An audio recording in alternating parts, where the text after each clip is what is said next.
The final episodes of You just flipped the whole series on its head. If you thought Joe Goldberg was finally on a redemption arc, think again.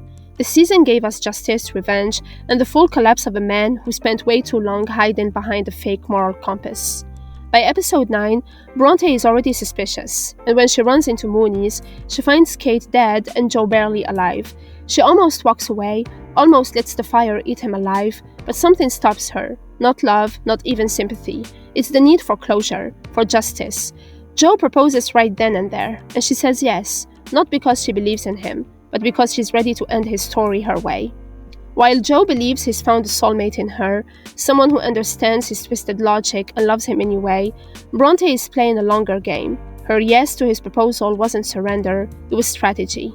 So in episode 10, they hit the road, heading north toward Canada. Joe's painting it like a fresh start. He believes Bronte is in this with him, but she's already plotting his downfall.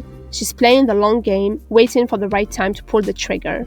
They stop at a gas station, drive past peaceful scenery, and land at a secluded rental house.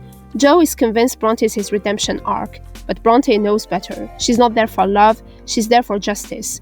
When they get to a secluded cabin, the illusion cracks. Joe's still romanticizing everything.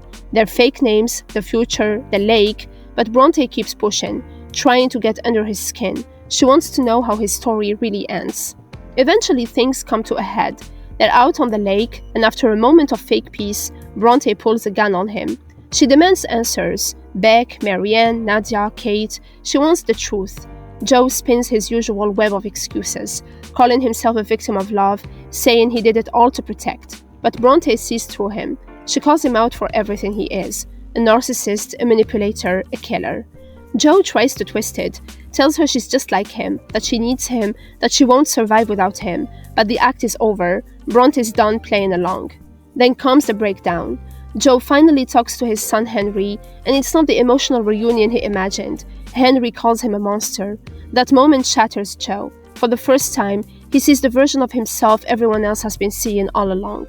But even that doesn't stop him from spiraling.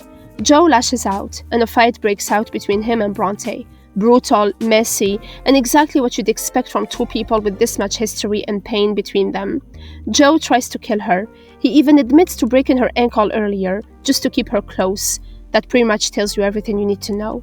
He drags her into the lake and tries to drown her, screaming that he'll show her how he killed Beck. The cops show up. One officer nearly gets the jump on Joe, but he kills him with Bronte's pink knuckle duster. Then more police arrive, surrounding the place, and here comes the twist. Bronte isn't Bronte anymore. She emerges from the lake, now calling herself Louise, and tells Joe it's over.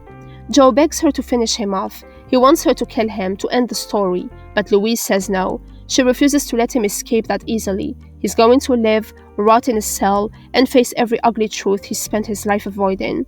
So she shoots him in the crotch and lets the cops take over. Joe gets arrested, and the trial is a circus. He's convicted of killing Love and Beck, plus Benji and Peach. More survivors speak out. People like Nadia finally get justice. Even side characters like Harrison Jacobs and Maddie Lockwood get closure. Kate Lockwood reinvents herself, turning the Lockwood Empire into a non-profit and returning to art. Marianne comes out of hiding, and Henry, Joe's son, ends up living safely with Kate. Beck's book gets re-released, this time without Joe's edits. Her voice is finally heard. Louise, aka Bronte, narrates the ending, reflecting on how Joe used to define her story. Not anymore. Now she decides who she wants to be. Bronte's arc reflects something we've seen again and again in the series. Women being rewritten, erased, killed for the sake of Joe's narrative. But unlike Beck, Love, or Kate, Bronte doesn't let him finish the chapter. She grabs the pen.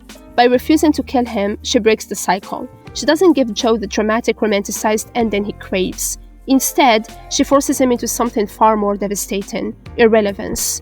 And Joe, he's alone in prison, narrating that this punishment is worse than death. He's forced to sit with everything he's done, but even then, he starts to rationalize, blaming the world, his past, anything but himself.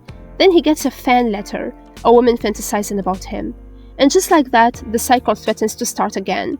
Because maybe, just maybe, the problem was never Joe, maybe it was you. Joe has always seen himself as the hero of his own story, misunderstood, romantic, even tragic.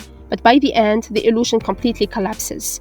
His final monologue in prison, full of self-pity and deflection, is the ultimate tell. Joe still doesn't get it.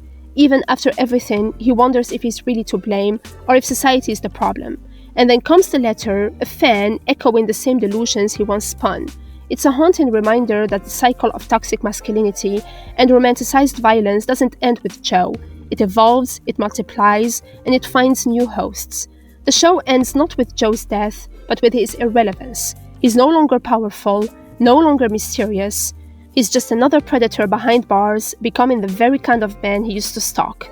At its core, You has always been a dark satire of the rom-com genre. A story about a man who believes obsession is devotion and that violence can be love. The final season shatters that illusion completely. Bronte's rejection of Joe's fantasy isn't just a personal victory, it's a cultural one. By the end, Joe is left with nothing, no love, no legacy, no audience, and that is the punishment he never saw coming, because the story wasn't about him anymore.